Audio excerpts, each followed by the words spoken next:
Poštovani gospodine Mesić, dobar dan, dobro jutro, dobrodošli u Touch On podcast. Kako ste?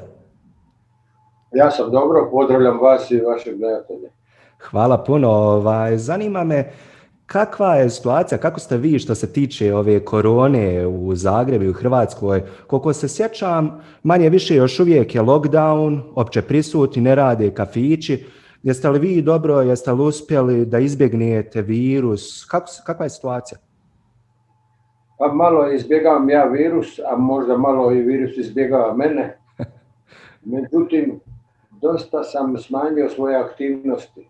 Imao sam 2 poziva u Kinu, imao sam 2 poziva u Indiju, o Europi da ne govorim, ali smanjio sam i aktivnosti u našem susjedstvu. Evo, u Bosnu i Hercegovinu trebalo sam nekoliko puta ići, sad planiram ipak doći u Sarajevo, tako da imam aktivnosti, ali ne onako kako bi ja volio. Opet su tu mjere predostrožnosti, onako nekako unatoč želja, što bi se možda reklo. I u stvari, hajde, ukoliko vam odgovara da idemo na te želje nekako. Ja obitavam sa velikom većinom gostiju ovako kada krenemo razgovarati da se nekako vratimo u malo dalju prošlost koja se tiče možda ovako nekih mojih godina, u stvari te neke 20. Jer mene iskreno zanima, ok, doći ćemo u sadašnje vrijeme, ali ko je gospodin Stjepan Mesić bio otprilike u mladosti, otprilike u nekim 20. godinama? Sjećate li se možda koje ste ideje tada imali, želje? Jeste li od uvijek htjeli, na primjer, biti pravnikom ili ste, recimo, htjeli se baviti fudbalom ili tako nešto treće? Pa, znate šta, ja sam se dosta bavio sportom, boksao sam, ali sam najuspješniji bio u rukometu. U to vrijeme rukometom se mogao baviti netko koji ima moju visinu. Sada, ako vidite rukometaše, oni su kao poforkaši. Koju ste poziciju igrali? Molim? Koju ste poziciju igrali? Igrao sam lijevo krilo. Lijevo krilo, ok. Da, i to igrao sam za Požegu više godina, ali kad sam došao u Zagreb, onda sam prestao igrati rukomet, osim što bi u Orahovici igrao kad dođem na ferije, pa više malo radi razonode. Dakle, ali boksom sam se prestao baviti kad sam prvi put dobio batina. Koliko ste se bavili boksom? Pošto sam ja u jednoj od borilačkih vještina, takozvana brazilska džiu-džica, tako da znam kako je kada čovjeka sladaju u potpunosti. Koliko ste se bavili boksom? Sve je bilo dobro dok sam dobivao, ali kad sam primio, onda sam prestao se baviti boksom. Ali kasnije sam se bavio ovim sportovima kojima se moj uzrast sada može baviti. Dosta sam dugo igrao golf, sad sam to malo zanemario, jednostavno sve mi je to sada komplicirano. Ali, kako je Churchill rekao, njemu se gadi golf, jer je to pokvarena šetnja. Ima smisla. Dobro, ali kako je onda došlo od te tranzicije? Kad je meni završio, ja sam u gimnaziju išao u Požegi, jer u Orahovici nije tada bilo gimnazije. I kad sam došao u Zagreb, onda sam manje se bavio sportom, ali vrlo brzo sam se angažirao u studentskoj organizaciji, tako da sam bio predsjednik Saveza studenata Pravnog fakulteta, bio sam član sveučilišnog odbora Saveza studenata. Ja sam u stvari mijenjao mišljenje šta ću studirati. Dok sam bio u gimnaziji, mislio sam studirati medicinu. Ja sam i u Zagreb došao da bi studirao medicinu. A onda, kod samog upisa, zbog razgovora s nekim prijateljima, ovi su mi rekli, pa čekaj, kud ćeš na medicinu, pa to traje dugo. Par čovjek, 26-27 godina, a sad mi je to svijet mladosti. I onda sam otišao na pravo. Na kraju mene je pravo zanimalo više, zbog toga jer sam uvijek želio pravdu. Znate, meni su ubijeni 11 članova familije za vrijeme rata. Ustaše su mi ubili djeda i baku koji su imali 75 godina. Dakle, mrava ne bi zgazili, ali su ih ubili. Za djeda nikad nismo saznali gdje je sahranjen. Tako da sam uvijek malo naginjao tome da se borim za pravdu. Pa tako sam i na kraju, kad sam završio fakultet, onda sam bio pripravnik na sudu, položio pravosudni ispit, počeo raditi kao sudac i onda me opet malo nepravda smetala, jer gledao sam kako je to moguće da predsjednik općine, sekretar komiteta općinskog, predsjednik Socijalističkog saveza i ne znam, te koje su više funkcije u općini, oni mogu lijepo studirati sa svojih radnih mjesta, mogu autima odlaziti kud hoće, profesori dolaze k njima i oni polažu ispite u Orahovici, dolaze sa praznim autima, odlaze sa punima za Zagreb. Sve to meni bolo oči.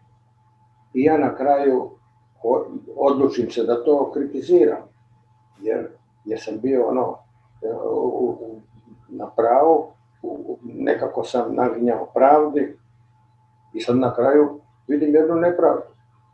Ako žele studirati, pa neka studiraju, nek si uzmu stipendije pa neka studiraju, ali ovo je bilo nemoguće. Dobije stan, dobije plaću, još mu profesor dolazi da ga pita, da ga ispituje u Orahovicu. I ja sam to kritizirao. Odmah su me kaznili i ja sam otišao iz Orahovice. Otišao sam u Zagreb. Ali 65. dolaze izbori. 65. Dakle, to je vrijeme kada je Ranković bio najmoćniji u Jugoslaviji. Sistem je bio tada pod njegovom kontrolom. Ali bio je jedan institut u izbornom zakonu koji je mene malo zainteresirao. Naime, tog instituta nije bilo ni u jednoj takozvanoj socijalističkoj zemlji. Ali toga nije bilo ni u zapadnim demokracijama. Naime, o čemu se radi? Vi ste mogli 100 građana dovesti na sud, oni za vas pred sucem potpišu kandidaturu i vi izlazite na izbore. Normalna procedura je bila da su kandidati za izbore birani tako što je komitet preko Socijalističkog saveza kandidirao određene ljude, onda su o tom raspravljali zborovi birača po selima, po kvartovima, u gradu i onda onaj ko je dobio u jednoj izbornoj jedinici najveći broj tih zborova birača, taj je išao na listu i onda se glasalo. A ja sam vidio da postoji jedan skraćeni postupak. Sa ovima sam političarima u svađi, moji tamo sugrađani znali su zbog čega me je partija kaznila i ja dovedem 200 ljudi pred suca, oni za mene, bili su hrabri ljudi, oni za mene potpišu 65. Izađemo na izbore i ja pobjedim na izborima. I dođem u Sabor i tamo nalazim Franju Tuđmana, Janka Bobetka, Jožu Manolića, Jožu Boljkovca i neke s kojima sam se kasnije opet našao u politici.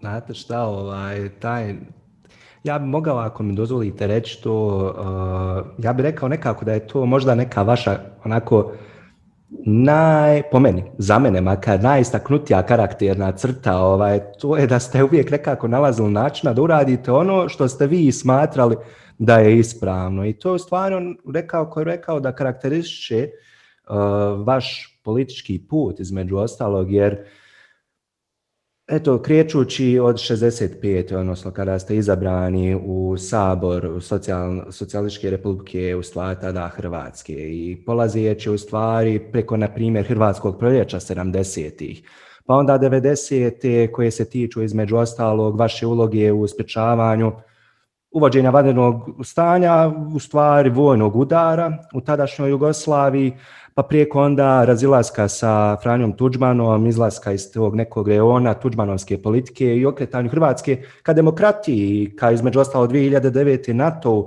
Rekao bi nekako da je ono što vas karakteriše, možete me ispraviti ako griješim, a mislim da ne griješim, jeste da imate tu jako karakternu crtu stvari, činjenja stvari, nalaženja načina da činite stvari za koje smatrate da su ispravne, iako možda javno mnijenje u velikoj većini slučajeva ne misli da je to ispravna stvar. Možete, molim vas, reći ovako nekako retrospektivno, vraćajući se u sadašnjost, jesu li te, eto ne znam, može se reći kao skup tih odluka ili možda neke odluke pojedinačno možemo razmotriti, jesu li vam one teško padale i kako ste se uspjeli između ostalog nositi sa takvim pritiscima? Je li to uvijek bilo, sada se vjerojatno vraćamo na ono što ste malo prije spomenuli, na taj osjećaj da želite istrajati u pravdi?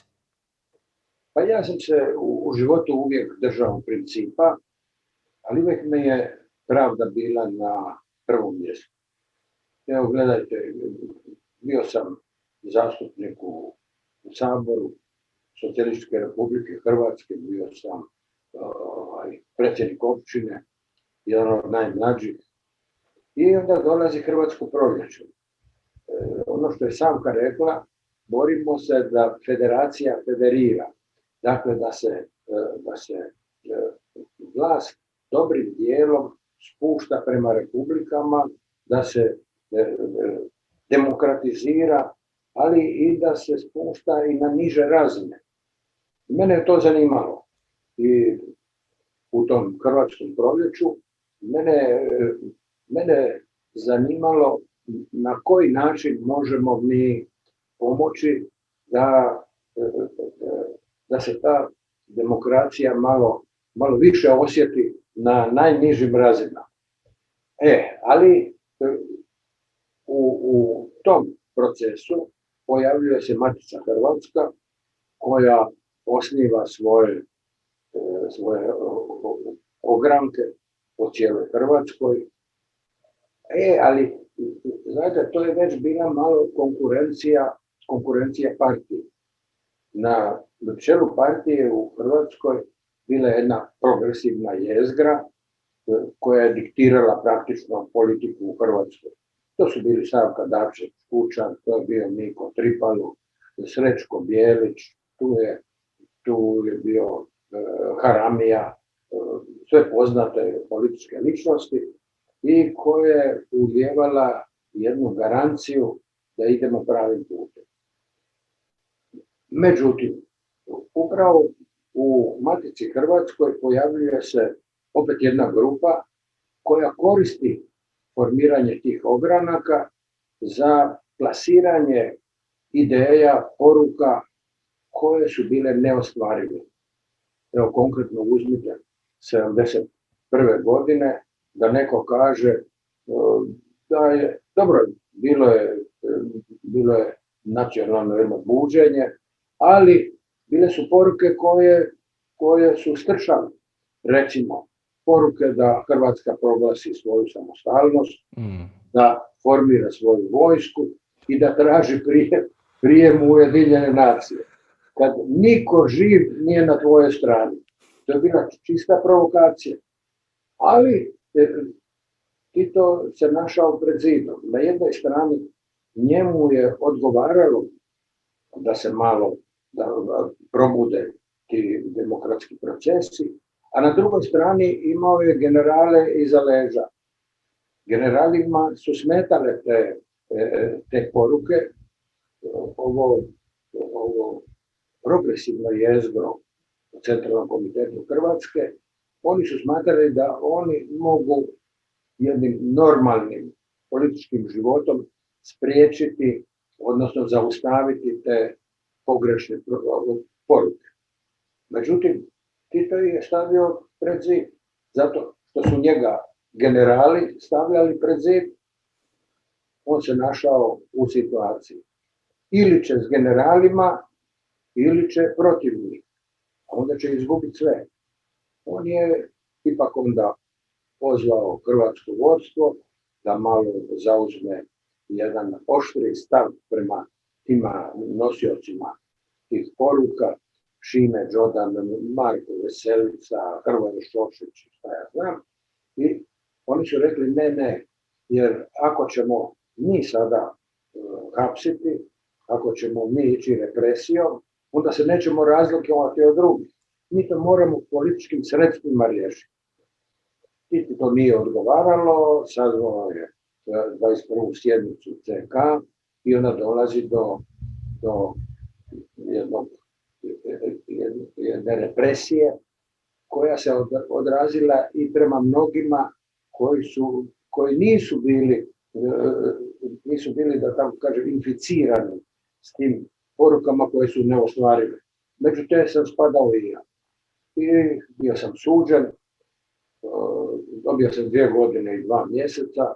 Ne znam zašto ta 2 mjeseca, 2 godine razumijem, ali kako su to na kantar dobili baš još i 2 mjeseca. Ali tako je bilo. Žalio sam se, Vrhovni sud je skinuo na godinu dana i otišao sam u zatvor u Starom Gradišku. To sam odradio i na 150 natječaja sam se javljao za zaposlenje. Ja sam imao 2 djece, žena je radila u vrtiću, a nije bilo dovoljno sredstava za održavanje familije. Ja sam se morao zaposliti. Na 150 natječaja ja nisam mogao proći. Ali javljao sam se samo na one natječaje gdje nije bilo uvjetovano moralna politička podobnost. A to je značilo član partije. Ja sam se javljao tamo gdje nema moralno političke podobnosti. Znači ne moraš biti član partije. Uzmite samo primjer. Javio sam se na natječaj, traže pravnika za stupanje na sudovima. Ja imam preko 10 godina staža, imam pravosudni ispit i ja se uredno javim. Dobivam rješenje, odbija se Stipe Mesić, iako ima formalne uvjete, ali nema moralno političku podobnost. A prima se drug Vice Vukojević, koji ima sve moralno političke kvalitete i formalne uvjete. Aha. Ja sad vidite gdje je sad Vice Vukojević. Ja se javim u Croatia osiguranju. Isto traže zastupanje na sudovima, imam formalne uvjete, ja se javim i dobivam opet. Odbija se molba Stipe Mesića, iako ima formalne uvjete, ali nema moralno političku podobnost. Bira se drug Mišetić, Boško Mišetić, i ima sve moralno političku podobnost, odmah je izabran tamo iza sekretara partije u Croatia osiguranje, a vidimo gdje je sada. Dakle, vidite, u tom vremenu i ja sam imao onda, poslije zatvora imao jednu privilegiju, jer bio je natječaj za jedno poduzeće, to je bilo konzulting i projektiranje, i ja se tamo javim. I primljen. Otišao sam na razgovor s direktorom i primljen. Sve bilo u redu, ali mene je to iznenadilo. Kako to da na 150 mjesta me odbijaju, a dođem ovdje i tu me prime. Dođem kući, kažem, ja sutra idem na posao. a kako sada? Mislim, možda je neka greška. Ja se javim na posao, preuzimam u toj firmi, preuzimam poslove komercijalne i pravne poslove, ali sad kako da opravdam ovu godinu dana koju sam bio u zatvoru? Jer ja sam u razgovoru sa direktorom govorio kako sam radio kod jednog advokata, a sad treba to i dokazati. Sa mojim prijateljem koji je sa mnom studirao, ja dogovorim da on ima advokatsku kancelariju, da će on mene prikazati, ako ga popita, da sam kod njega radio, ali da nisam htio uspostaviti radni odnos, nego da mi on da te novce jer moram kupiti stan. Tako smo mi to nekako zagladili. Direktor me pita šta je bilo, ja kažem da sam radio, da mi što više novaca ostane. Dobro, sve u redu. Ali prođe 3 mjeseca, ja sam morao i knjižicu produžiti. Proglasiti prvu radnu knjižicu proglasim nevažećem, dignem novu, sve mene direktor pušti. Sve, samo ti obavi sve što moraš. Prođe 3 mjeseca, pokusni rok, on kaže sve u redu, sve dobro, dobro radiš. A ja kažem, direktore, sad je prošlo sve ovo, sad me više ne može otpustiti. Čim je 3 mjeseca prošlo? Ja kažem, direktore, ja sam vas prevario. Ja nisam radio kod advokata, ali moram hraniti obitelj. Ja sam bio u zatvoru. Kaže, dobro, ja to vrlo dobro znam. Ja smo bili u partizanima zajedno. On me je pustio da se patim. Pa ću ja napraviti. A dobro je, sve je završilo i onda dolazim. Ja sam držao vezu sa bivšim vodstvom Hrvatske, Savka, Miko, Srećko Bijelić, Karanija, Marko Kopetla. Ja sam s njima se družio i nastavio se družiti, ali dolazi ova prijetnja iz Srbije. Dolaze ti masovni zborovi, događanje naroda, pojavljuje se Milošević koji diže političke tenzije, on će otići do Ljubljane, a u Zagrebu će samo potresti čizme.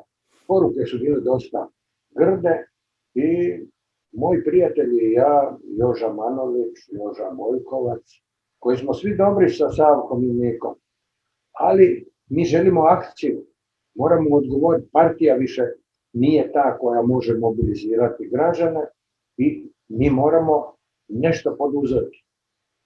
Franjo Tuđman je ponudio formiranje Hrvatske demokratske zajednice, ali on je rekao nećemo formirati stranku jer zakonom nije bilo dozvoljeno, to će biti zajednica. Ako nas zabrane, mi ćemo ostati. I mi krenemo s njim. To nas je privuklo jer je on htio akciju. A mi smo bili za akciju. I tako smo se angažirali, držali smo Tuđmana u jednom okruženju, on je borac 41. Joža Manolić borac 41. Joža Bojković borac 41. Šime Baler, tajnik Zavnoha, moji su bili borci 41. Jer Savka nije htjela da se ide s Tuđmanom. Ona je rekla, s Tuđmanom, pa ja ću radije, ja s njim neću u isti tramvaj, a ne u istu političku organizaciju. S njim ni u isti tramvaj. Zbog kojeg razloga? Ona je njega znala. Znala je njegove osobine, mi toliko nismo znali. Ali smo smatrali da ga držimo u krugu. Međutim, kad je on dobio pasoš, mi niko nismo dobili pasoš, nismo mogli otići, iako ja imam 2 ujaka, imam brata i sestru u Francuskoj, nisam mogao ići. 15 godina nisam imao pasoš.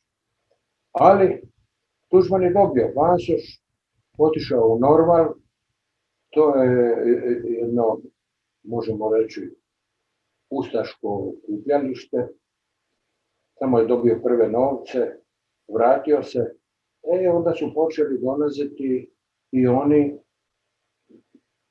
niko od ozbiljnih političara o emigraciji nije došao.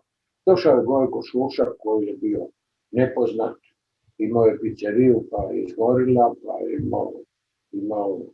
imao čak i samoslikarsku radnju, pa su se škale te pokvarile, pa nije mogao obavljati poslove. Imao je dosta težak posao.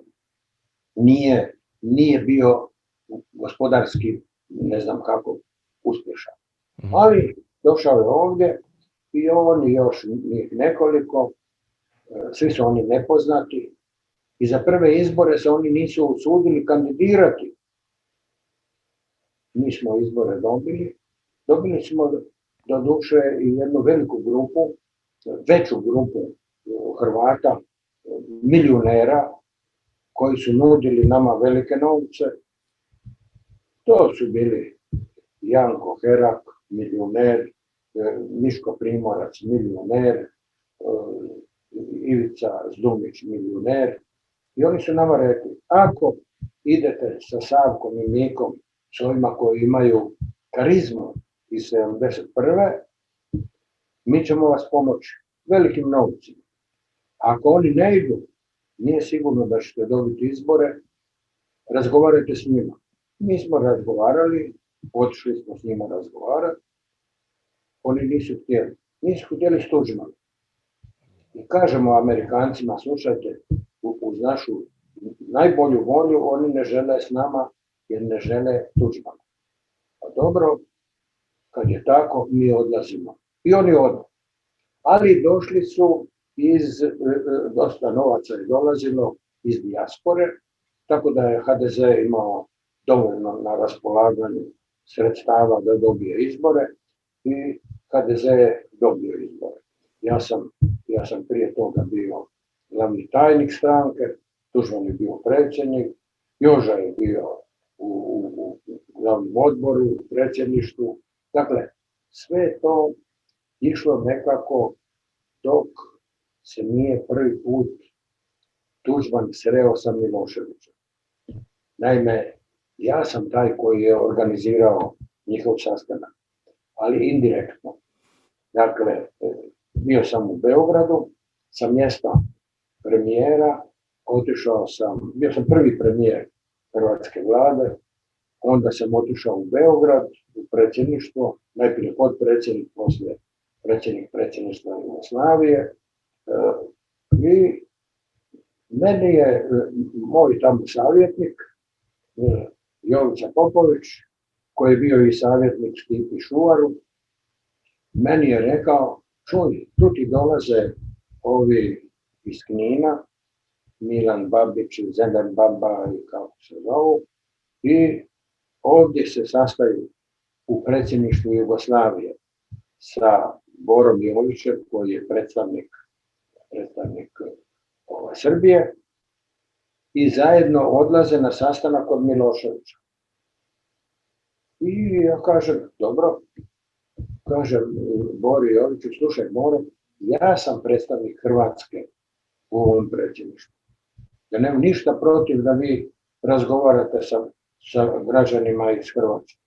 Ali ja moram znati da oni dolaze tu. Ja ne moram biti na sastanku, ali dobro, kad dođu sljedeći put, ja ću te zvati. I sve je tako bilo. Dolaze delegacija Knina, u to vrijeme već su proglasili autonomiju, i ja dođem na taj sastanak s njima. Ja kažem, slušajte, dečki, vi griješite. Pobuna ide sve dalje, žrtva će biti sve više, a ova dva vas varaju. I Milošević i ovdje prisutni Bora Jović. Oni vas varaju. Od toga nema ništa. Njih zanima samo inicijalno paljenje da bi se rat prebacio na Bosnu i Hercegovinu. Jer njih zanima Bosna i Hercegovina. Kaže, ova sedmorica onako malo zblenuto gledaju u mene. Ja kažem, slušajte, kad sam ja bio premijer, ja sam pozvao sve predsjednike općina u kojima je većinsko srpsko stanovništvo ili gdje je znatan broj, da se s njima nađe. Hoće li u Kninu, hoće li u Zagrebu, hoće li u Rijeci, hoće li u Splitu, na Brionima, u inozemstvu, ja dolazim. Da vidimo u čemu je problem. Da nađemo rješenje, da prestane ubijanje i da prestane razaranje. Kaže Milan Bandić, koji se kasnije ubio u Hagu, on je predsjednik te autonomije, kaže on, slušaj ti Mesiću, ja ću imati državu prije ili kasnije. A slušaj ti mene, Bandić, ni zubarsku ordinaciju nećeš imati. Sve ćeš izgubiti. I živote ćete izgubiti. U sukobu 10% i 90% vi sve gubite. Oni imaju druge ciljeve. Nismo se mogli razumjeti. Jasno, oni su otišli. Poslije se Bora i ja nađemo i ja kažem njemu, slušaj Boru, vidio si ovo ne vodi nigdje. To je izgubljena stvar. Iz armije već odlaze Bošnjaci, odlaze Slovenci, odlaze Hrvati, odlaze Albanci. Dakle, armija se pretvara u srpsku armiju. I ja njemu kažem, slušaj Boro, jesi li ti za to da napravimo jedan iskorak? Ti i ja i Tuđman i Milošević da se nađemo na jednom sastanku, pa da mi između sebe ukrstimo naša razmišljanja, da zaustavimo rat. Kažu u redu. Ja ću to reći Slobodanu. Ja kažem, zovi Slobodana. Zove on Miloševića, kaže, on se slaže. Kažem, Bore, daj ti meni reci iskreno, šta vas zanima? Jel vas zanimaju Srbi iz Hrvatske? Kaže ne. Jel vas zanima naš teritorij? Ne. Što vas zanima? Nas zanima 63% Bosne i Hercegovine, to je bilo srpsko, to je srpsko i to srpsko mora ostati. Ali ja kažem Boru, ali Bosna i Hercegovina je država, Bosna i Hercegovina je međunarodno priznata i to se ne može rješavati s ovim provokacijama, s ovim pobunama. Ako želite rješavati pitanje Bosne i Hercegovine, javite se u Ujedinjene nacije. Bosna i Hercegovina je država, međunarodno priznata. Ali ako idemo na ovaj razgovor, možda tu nešto napravimo. Ja uzmem avion, nisam htio telefonirati, dođem u Zagreb i kažem Tuđmanu, možemo se ti i ja i Boro i Milošević naći, pa da porazgovorimo. On želi s nama razgovoriti. To je prvi puta Tuđman dobiva informaciju da Milošević želi s njim razgovarati. I kaže Tuđman, ja ću ti reći kad će biti taj sastanak. Ja sam svaki petak dolazio u Zagreb, dođem sam jedan petak, tu se nađe hrvatski vrh, politički vrh, i Tuđman kaže, idem sa Miloševićem se naći u Karađorđevu. A ja kažem, slušaj, ali pazi kad si sa Miloševićem nasamo. Dakle, Milošević je šutnuo Boru Jovića, ovaj je šutnuo mene, idu njih dva da razgovor. Ali ja kažem, pazi, ja znam drugčije Miloševića, jer sam najbliže u Beogradu. On je prevarant. On vara Srbe da će živjeti u jednoj državi, da su do sada živjeli u jednoj državi i da će živjeti u drugoj, opet u istoj državi. Ali to znači morate Srbi donesti teritorij da bi mogli živjeti u jednoj državi. prije ste živjeli u jednoj, a sada morate donesti miraz za tu državu da budete opet u njoj. To je on varao. Svijet je varao da se bori za Jugoslaviju. I to ja Tuđmanu kažem, pa šta ti misliš, kaže, da je on pametniji od mene. Slušaj, ja ne kažem ko je pametniji od vas dvojica, ali ja ti kažem da on vara. On vara Srbe, vara svijet i pokušat će prevariti tebe. Dobro, otišao je Tuđman na razgovor u Karađorđevu, vratio se iz Karađorđeva, mi ga svi čekamo, počistite stol, on je oduševljen, crven u licu. Dajte mape, oni Hrvoje Šarenić bili njegov šef kabineta. Evo šta predlaže Milošević. Hrvatska dobiva banovinske granice iz 1939. godine, plus Cazin, Kladušu i Bihać. Sad vidite zašto je tamo formirana autonomna oblast, Krajina. Kaže, a da vam ja kažem kako je Milošević rekao. Rekao je, Franja, ti uzmi Cazin, Kladušu i Bihać, to meni ne treba, to je takozvana Turska Hrvatska. A ja kažem, čekaj Franjo, a šta kaže Alija? Alija Izetbegović, predsjednik Bosne i Hercegovine. Kaže, slušaj, kad se Hrvatske i Srpske škare slože, on ovako rukom pokaže, slaže, nema mjesta za Aliju. Ja kažem, slušaj, to je rat. Čim se diraju granice, to je rat. Stipe, ne znaš povijesne silnice. Ja kažem, možda ne znam, ali ja imam logiku. Čim se diraju granice, to je rat. To će biti žrtava više nego možemo uopće zamisliti.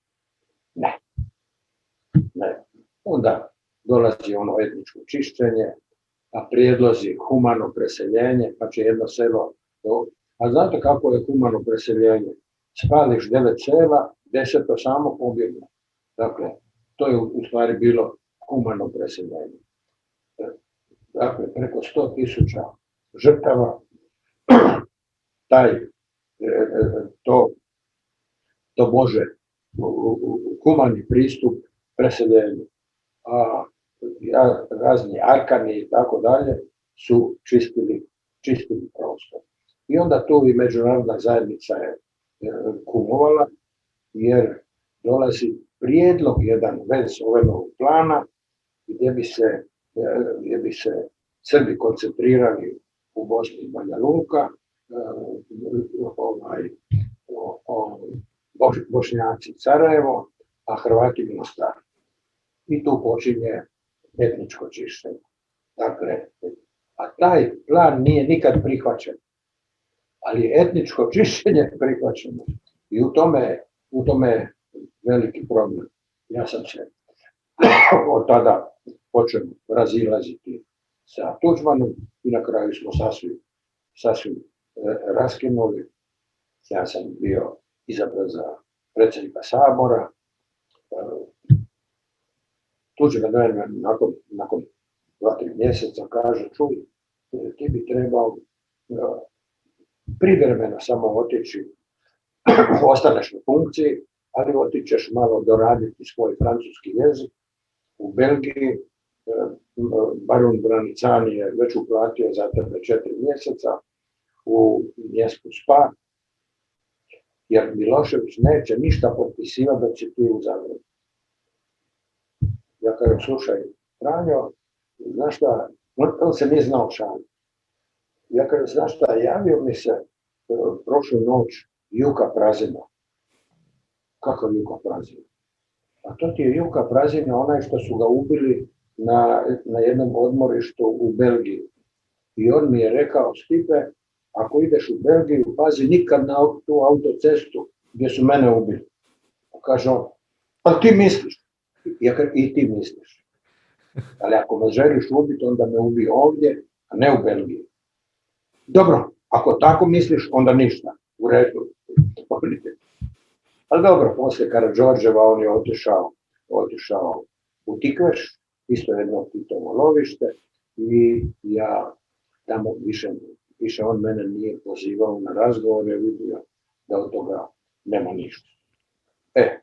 Onda sam ja otišao u opoziciju. Mislili smo najprije da u klubu HDZ-a napravimo jednu frakciju, pa ćemo onda argumentirano nastupati. Mi smo bili protiv pogrešne politike u Bosni i Hercegovini i prema Bosni i Hercegovini. To je bila osnovna naša ideja. Pošto je Tuđman bio protiv toga da se formira frakcija u klubu zastupnika HDZ-a, mi smo išli na formiranje nove stranke. Pritisci su bili takvi da taj posao nije uspio i ja sam onda nastavio politikom se baviti u opoziciji, da bi se kasnije kandidirao za predsjednika Republike i pobjedio 2 puta. Moja poruka je bila Hrvatima u Bosni i Hercegovini odmah na početku. Vaša domovina je Bosna i Hercegovina, vaš glavni grad je Sarajevo, svoju politiku kreirate sa ostalima u Sarajevu. A Hrvatska može pomagati kao u cijelom svijetu koliko može Hrvatima, iseljenim Hrvatima. To sam i predložio predsjedniku Srbije, Tadiću. Rekao sam, slušaj, reci to što sam ja rekao, Srbima Bosne i Hercegovine. Vaš glavni grad je Sarajevo, vaša domovina je Bosna i Hercegovina, tu tražite svoju sreću i zadovoljstvo. A Srbija će pomoći koliko može. Međutim, politika je nastavljena. Na koji način? Da Srbija kaže u svemu prihvaća Bosnu i Hercegovinu kao suverenu zemlju u njenim prirodnim granicama, ali u svemu podržavaju Milorada Dodika koji razara Bosnu i Hercegovinu, koji ne priznaje Bosnu i Hercegovinu. Zagreb opet šalje poruku Hrvatima, jer mi smo za cjelovitu Bosnu i Hercegovinu, to je suverena zemlja, to je međunarodno priznata, ali mi u svemu podržavamo Dragana Čovića, koji zajedno sa Miloradom Dodikom razara Bosnu i Hercegovinu. Dakle, 2 majstora koji se nadam da će biti zaustavljeni, jer to je u stvari mogućnost da Bosna profunkcionira. Da Hrvati ne traže da se kreira bosanska politika u Zagrebu, Srbi da ne traže da se politika formira u Beogradu, nego da se bosansko-hercegovačka politika formira u Sarajevu. Šta mislite da je potrebno da se napravi taj iskorak? Da li su nam potrebni, mislim, to je nekako logičko objašnjenje, logičan odgovor, novi lideri koji nisu na taj način okrenuti u stvari prema nacionalizmu, jer način na koji ja gledam nacionalizam jeste da je to u osnovu normalna pojava, ali u određenoj količini. Ono što kod nas, opet kažem, kroz prizmu mog nekog razmišljanja i stvari koje sam čitao, učio na fakultetu, između ostalog, jeste da taj teški nacionalizam je problem. Ne nacionalizam, nego teški nacionalizam. Šta je po vama, šta vi mislite da možda mogli biti neki mehanizmi i pristupi koji bi mogli taj nacionalizam, ako ništa, smanjiti na našim područjima, eto da bilo da je to BiH, bilo da je to Hrvatska, bilo da je to Srbija i svi mi zajedno, zapravo Crna Gora. I evo, kao možda neko drugo podpitanje unutar svega toga, nekako po vašem opet mišljenju iz perspektive omladine, kako možemo omladini, mladima u stvari utuviti u glavu da to nije ni približno najbolje rješenje, ni približno najbolji modalitet u stvari razmišljanja? Pa znate, svaki nacionalizam ima jednu materijalnu bazu. On se financira. Svaki nacionalizam se na određeni način financira i onda i ovi mladi, ne razmišljajući puno, potpadaju pod pod taj utjecaj, a sve skupa je zbog nedefinirane politike i ovdje u regiji i nedefinirane politike iz Evropske unije i svijeta.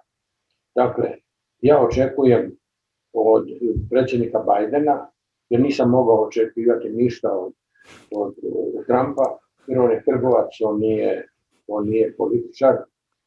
Trump je političar sa velikim iskustvom, on je cijeli život u politici, on će znati malo drugčije reagirati na događanja u Europi, jer Trump je radio sve da posvadi Evropsku uniju i Ameriku.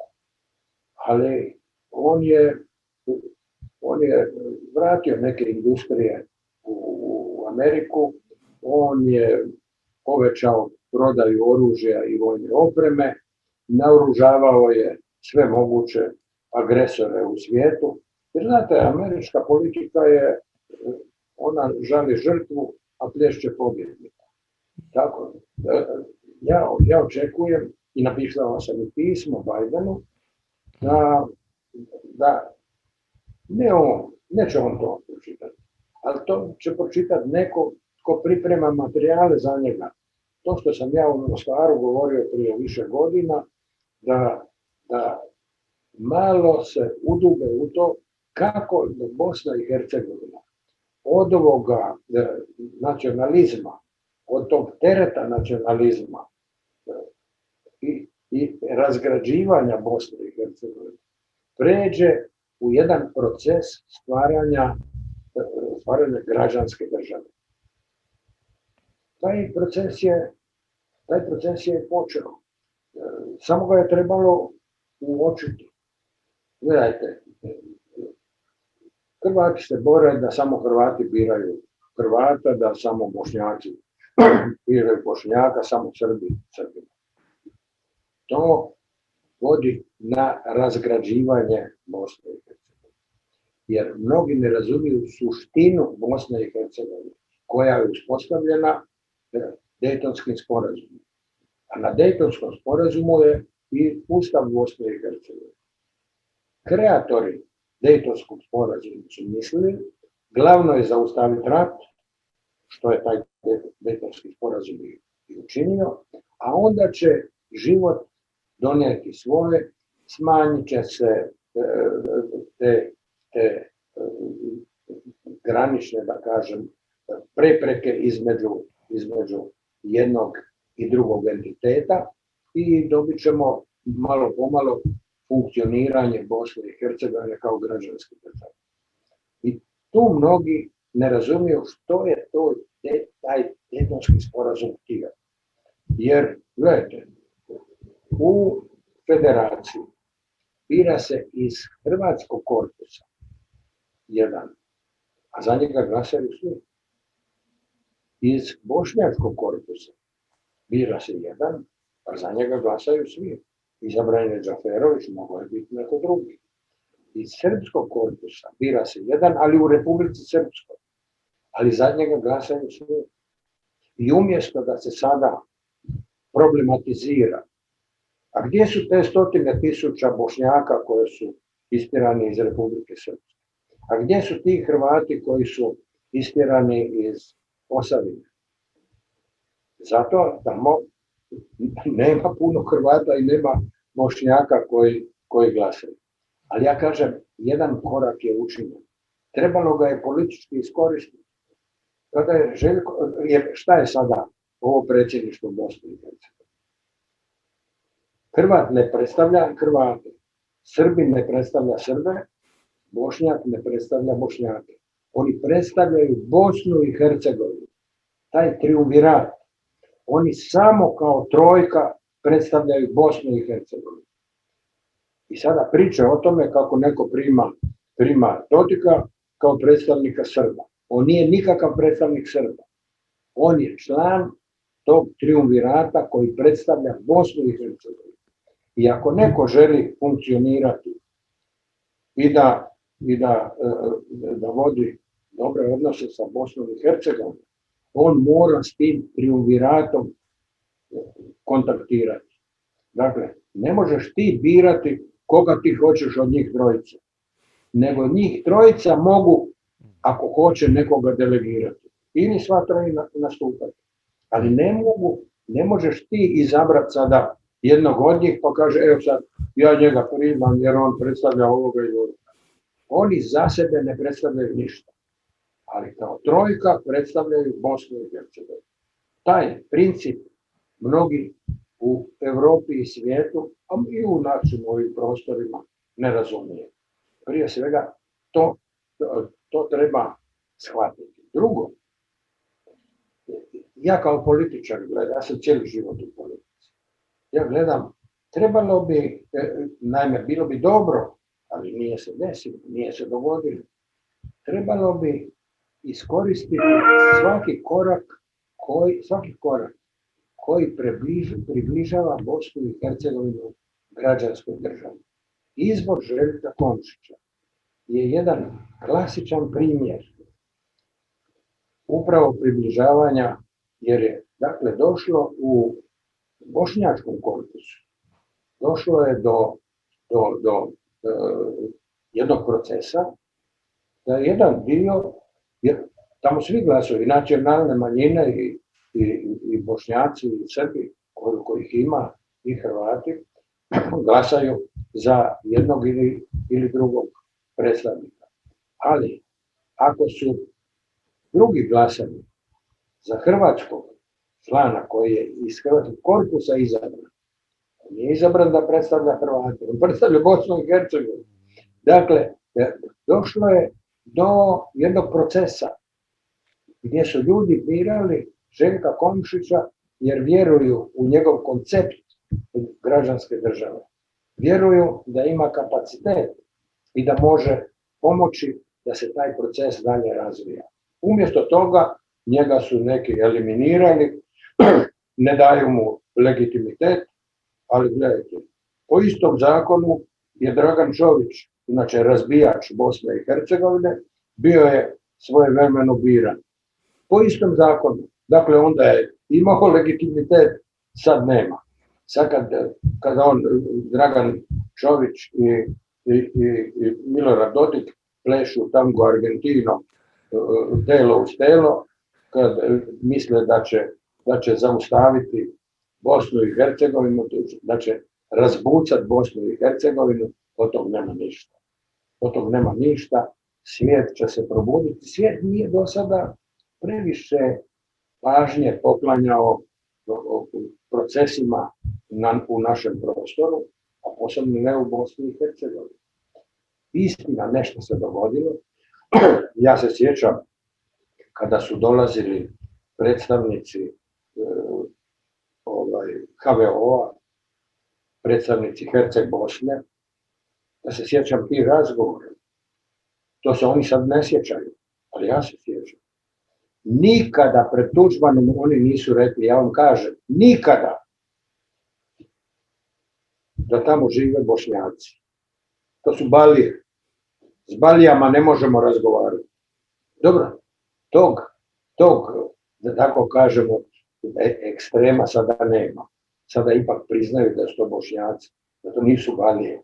Ali tadašnjih razgovora, ja se vrlo dobro sjećam, to je bilo nepodnošljivo da se jednu nacionalnu zajednicu ne priznaje, nego na jedan vulgaran način oslovljava. Dakle, taj dio je prevladan. Ipak je prevladan. Ali sad treba naći novi korak u razvoju građanske države.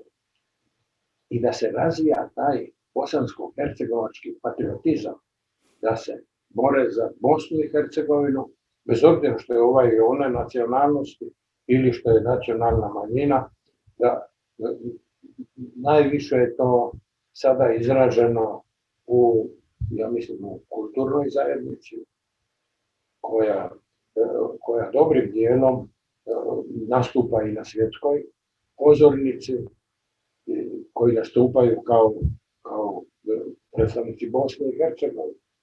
Pa, gledajte, ja sam bio u predsjedništvu Jugoslavije.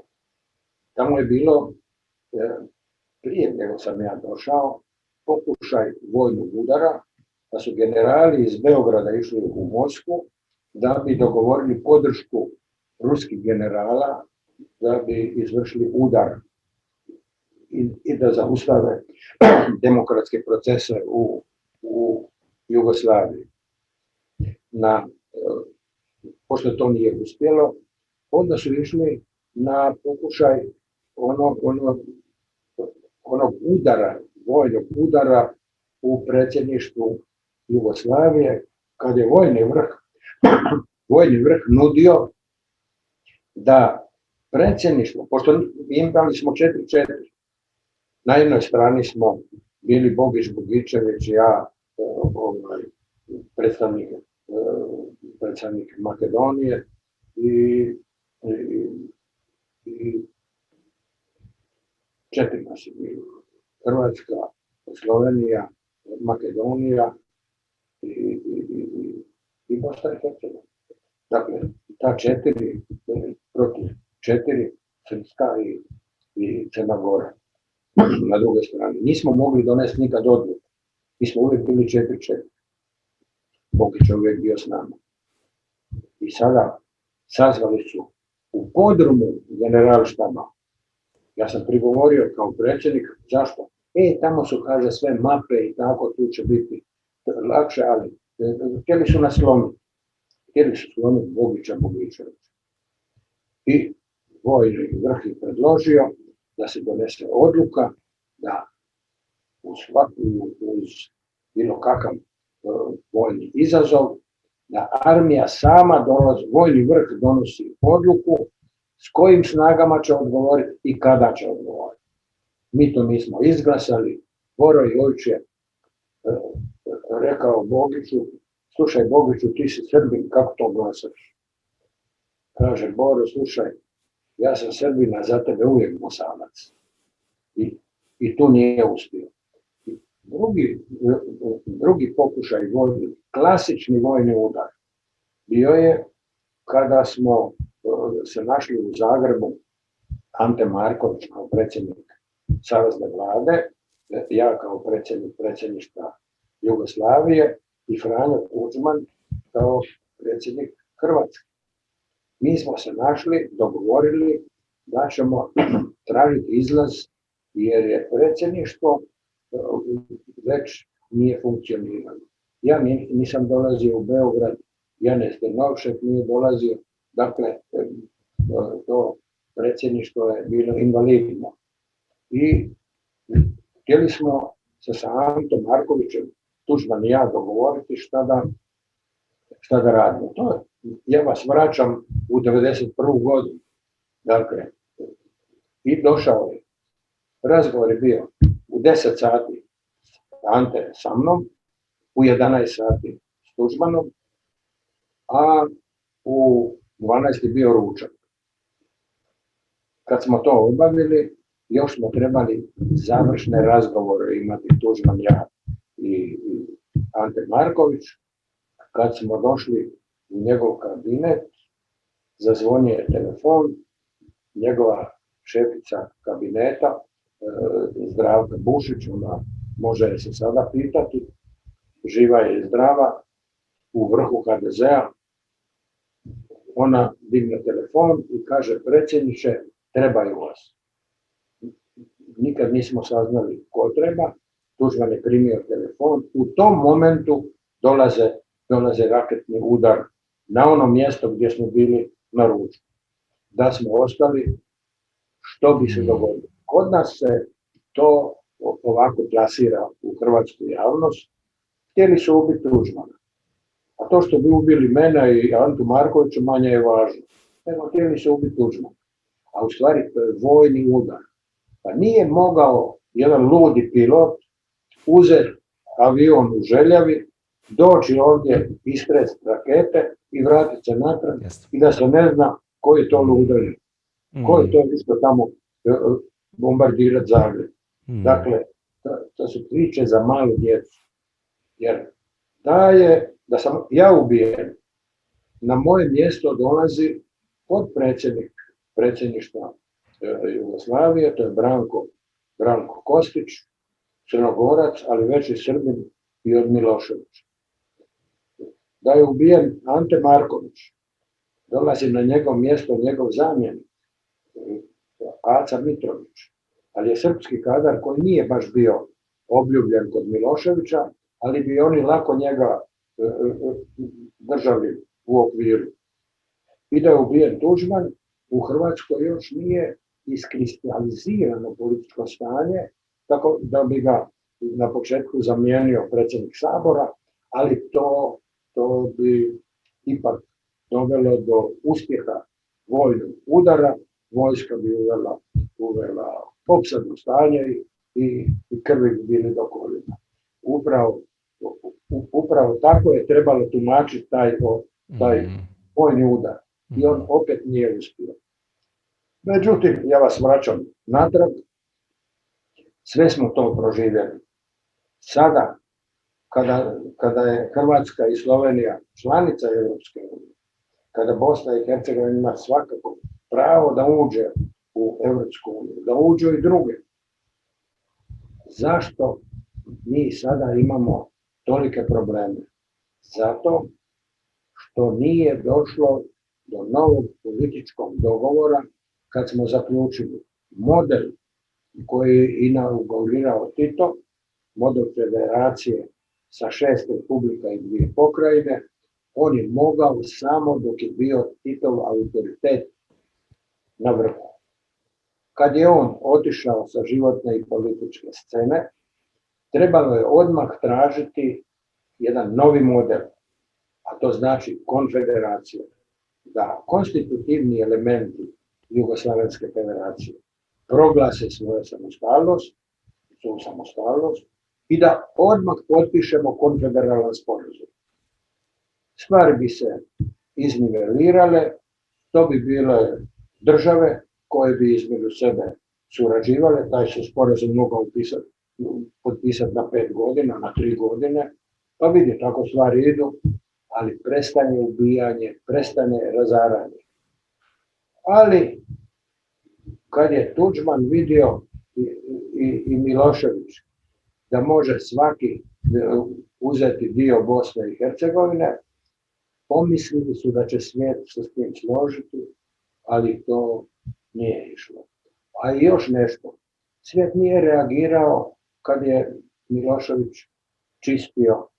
etnički čistio prostor, jer su imali neke druge probleme.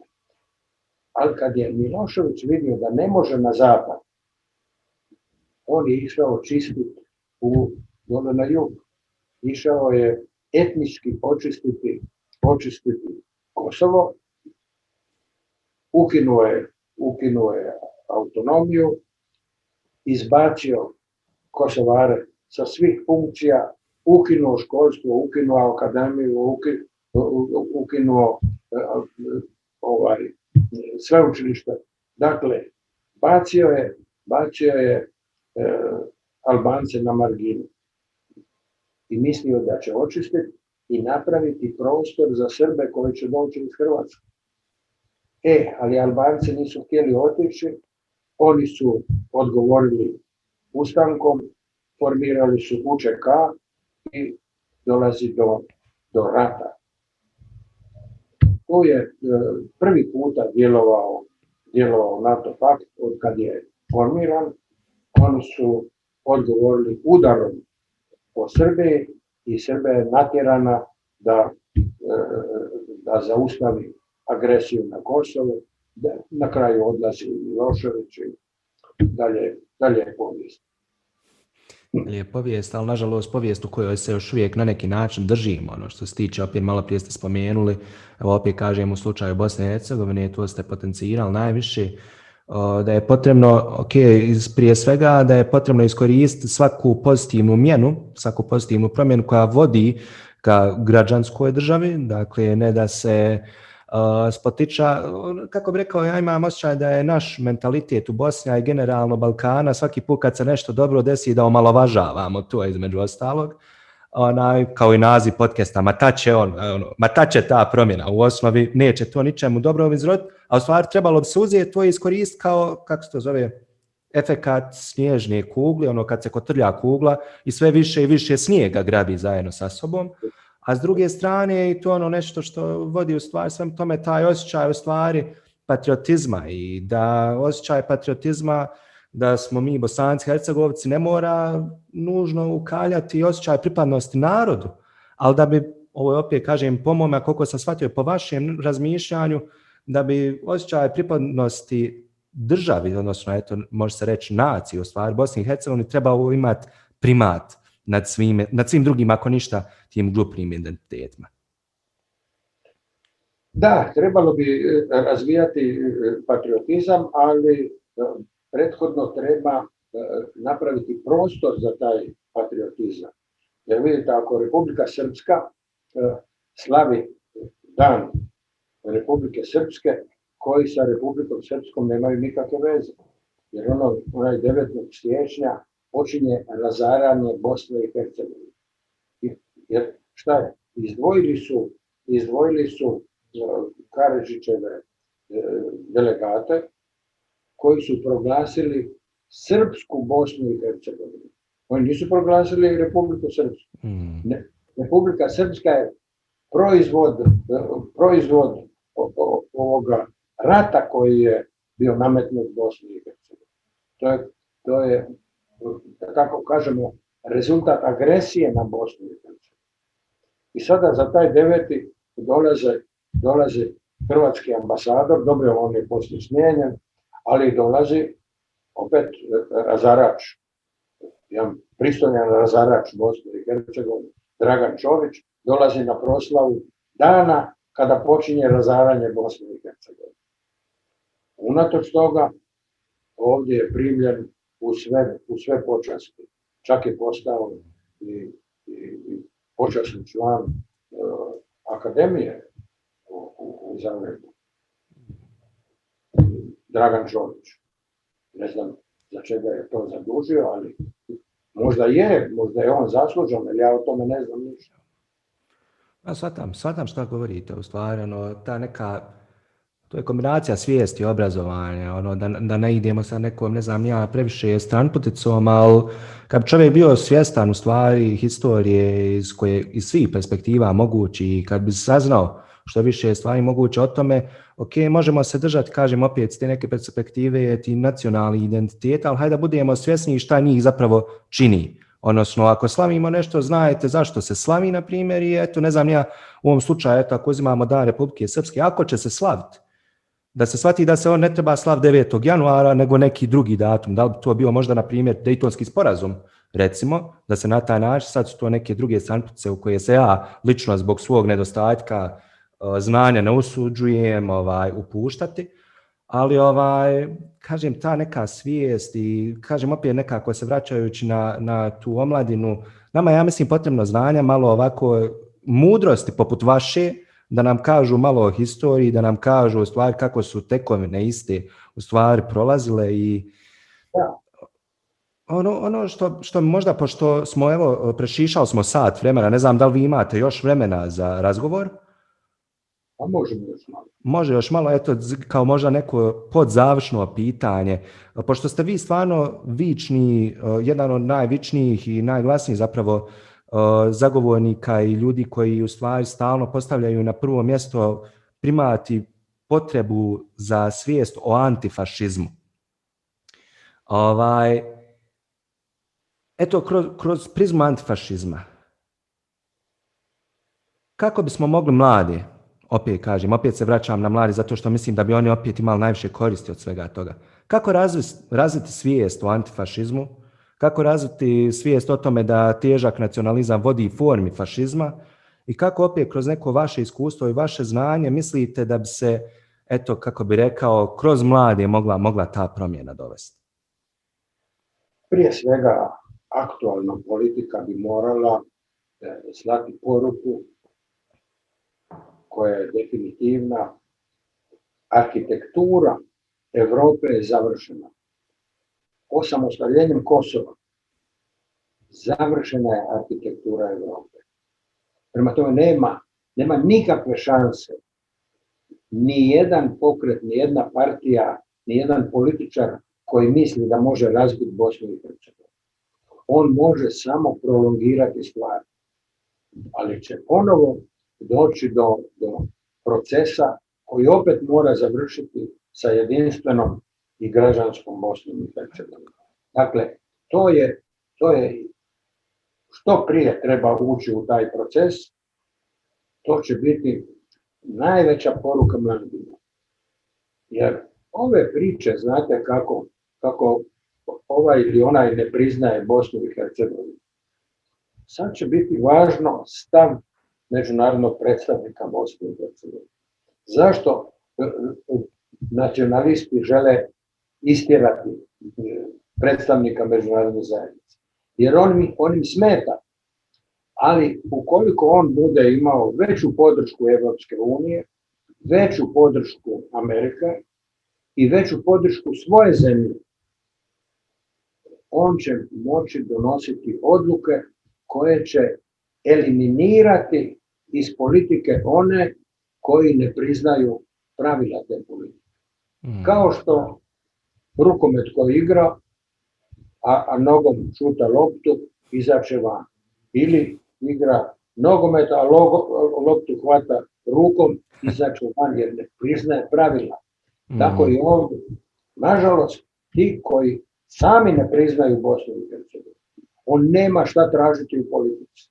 Njega treba isključiti, nek se bavi nekim svojim hobijem, jer oni su uglavnom dobro potkoženi, oni su se za ovo vrijeme tako obogatili da mogu i bez politike. Jeste, ali moć je ta koja privlači. Stvarno, hvala vam na toj poruci da je potrebno potencirati u stvari igru po pravilima. Ko ne igra po pravilima, bit će izbačen. Sad tim nekim slijedom događaja sve više ljudi bi igralo tako po pravilima, a što više ljudi igra po pravilima, tako ćemo nekako zaboraviti. Sad je to možda šuplja priča, možda nije. Tako će više ljudi zaboraviti na sudiju, a pravila će uzeti kao jednostavno nešto po čemu se uvijek treba voditi, čime se uvijek treba ravnati.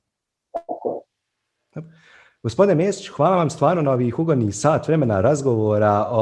Prije svega želim vam ugodan vikend, a prije nego što završimo, htio bih vas samo pitati da li imate možda još nešto što biste htjeli podijeliti s onima koji slušaju ili gledaju.